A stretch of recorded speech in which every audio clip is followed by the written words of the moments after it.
ETF index mutual funds నేర్చుకుని stock మార్కెట్లో రాణించాలనుకుంటున్నారా? వెంటనే ఈ నెంబర్కి కాల్ చేయండి.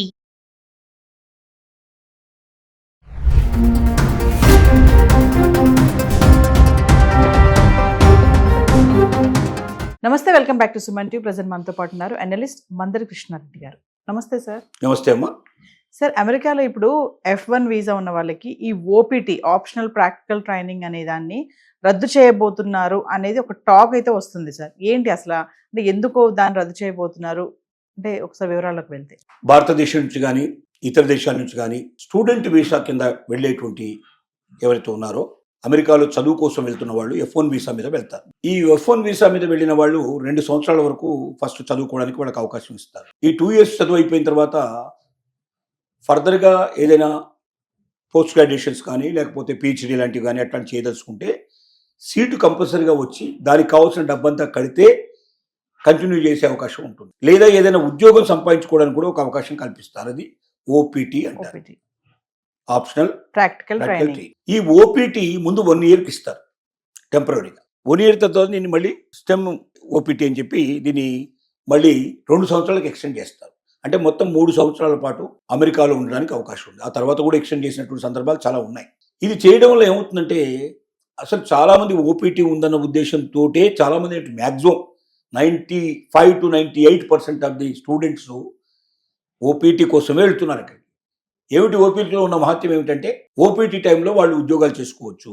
పార్ట్ టైం ఉద్యోగాలు లేదా ఫుల్ టైం ఉద్యోగాలు చేసుకోవచ్చు. ఉద్యోగం చేస్తూ తన భవిష్యత్తును అక్కడ మొత్తం చూసుకోవడానికి అవకాశం ఏర్పడుతుంది.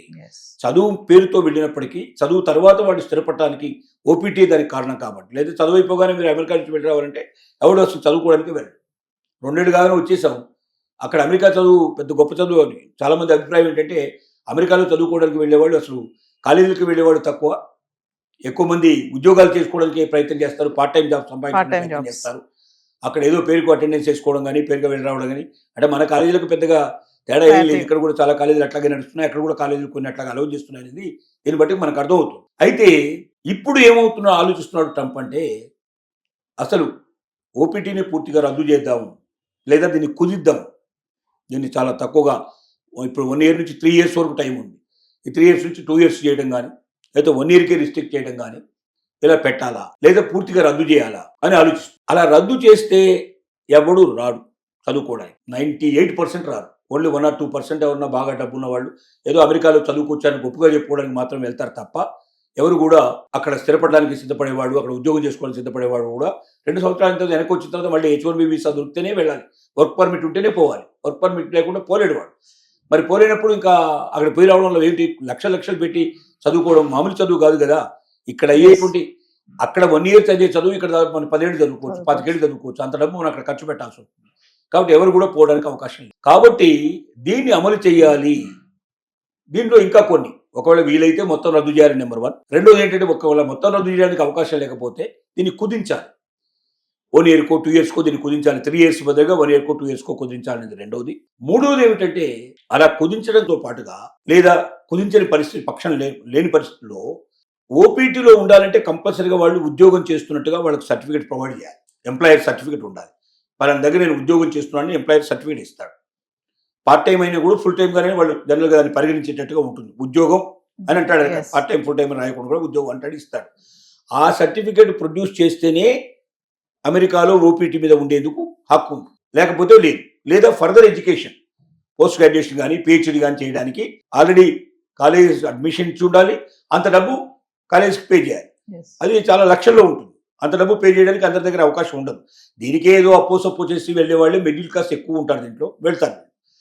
ఇప్పుడు ప్రతి ఆల్టర్నేటివ్ చెక్స్ అంటే ఎంప్లాయర్ అనేవాడు వెళ్ళి అక్కడ స్టూడెంట్ ఉన్నాడా లేడా, వాడు పనిచేస్తున్నాడా లేడా ఎప్పటికప్పుడు వాడు సర్టిఫై చేయడం కానీ లేకపోతే దానికి సంబంధించినటువంటి ఆఫీసర్స్ వెళ్ళి చెక్ చేయడం కానీ స్ట్రిక్ట్గా ఫాలో అవ్వాలి. ఇప్పటిదాకా ఎవరు పట్టించుకోవట్లేదు. అని ఏదో సర్టిఫికేట్ తెస్తారు, అక్కడ పడేస్తారు, పెద్దగా అంతగా ఉండని పరిస్థితి ఏర్పడుతుంది. అలా కాకుండా సర్టిఫికేట్ ఇచ్చినటువంటి కంపెనీ ఉందా లేదా, ఆ కంపెనీలో ఆ ఎంప్లాయీ వెళ్ళి పనిచేస్తున్నాడా లేదా, జీతాలు టైంలో ఇస్తున్నాడా లేదా, ఈ మొత్తం మానిటరింగ్ అంతా సిస్టమ్ అంతా నడుపుకుంటున్నాం. అంటే ఇప్పుడు రూల్స్ కొంచెం టైట్ చేస్తారు, చాలా టైట్ చేద్దాం అనుకుంటున్నాం. ఇలా టైట్ చేయడంలో కూడా ఏమవుతుందంటే ఇక వెళ్ళేటువంటి వాళ్ళ సంఖ్య తగ్గిపోతుంది. ఓపీటీలో ఉండలేని పరిస్థితి ఏర్పడుతుంది. అక్కడ చాలా మంది వెనక్కి వెళ్ళాల్సిన పరిస్థితి ఏర్పడుతుంది. ఇలాంటివి చాలా భయంకరంగా పెట్టడానికి ప్రయత్నాలు జరుగుతాయి. ఏమిటి అసలు మెయిన్ ఉద్దేశం ఏమిటి అంటే ట్రంప్ది వీలైనంత వరకు అసలు నాన్ ఇమిగ్రెంట్స్ ఉన్నారో బయట నుంచి వచ్చేవాళ్ళు, అక్కడి జాతీయ పౌరులు కాకుండా అక్కడి పౌరులు కాకుండా బయట నుంచి వచ్చేవాళ్ళని వీలైనంత వరకు రిస్ట్రిక్ట్ చేయాలి, వీలైనంత వరకు రానివ్వకుండా చేయాలి. ఈ దేశానికి ఉపయోగపడే వాళ్ళే ఉండాలి ఇక్కడ, ఈ దేశానికి లాభం చేకూర్చే వాళ్ళే కావాలి, ఈ దేశానికి మేధస్సు ఇచ్చేవాడు కావాలి, లేదా ఈ దేశాన్ని ఏదో ఒక రకంగా ధనిక దేశంగా మార్చడానికి ఉపయోగపడేట్టు కావాలి.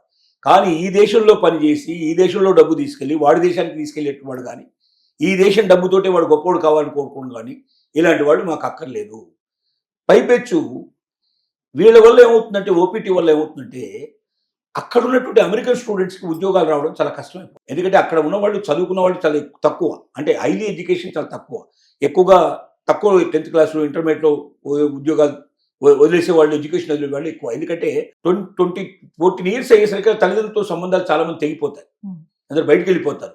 ఏదో పేపర్ వేసో లేకపోతే పెట్రోల్ బంకుల్లోనూ అక్కడిక్కడ ఉండి పని చేసుకుంటూ చదువుకునే వాళ్ళు ఎక్కువ మంది ఉంటారు. అలా చదివేటువంటి వాళ్ళు పెద్ద చదువులు చదవాలంటే చదవలేరు, ఎందుకంటే అంత ఫీజులు కట్టేసి అక్కడ కాలేజెస్లో అటెండ్ అయ్యి చదువు పూర్తి చేసుకొని బయటకు వచ్చే వాళ్ళ సంఖ్య తక్కువ ఉంటుంది. అంటే ఇలాగా తక్కువ చదువు ఉండేటువంటి వాళ్ళంతా కూడా చిన్న చిన్న ఉద్యోగాలు తీసుకొని ప్రయత్నం చేస్తారు.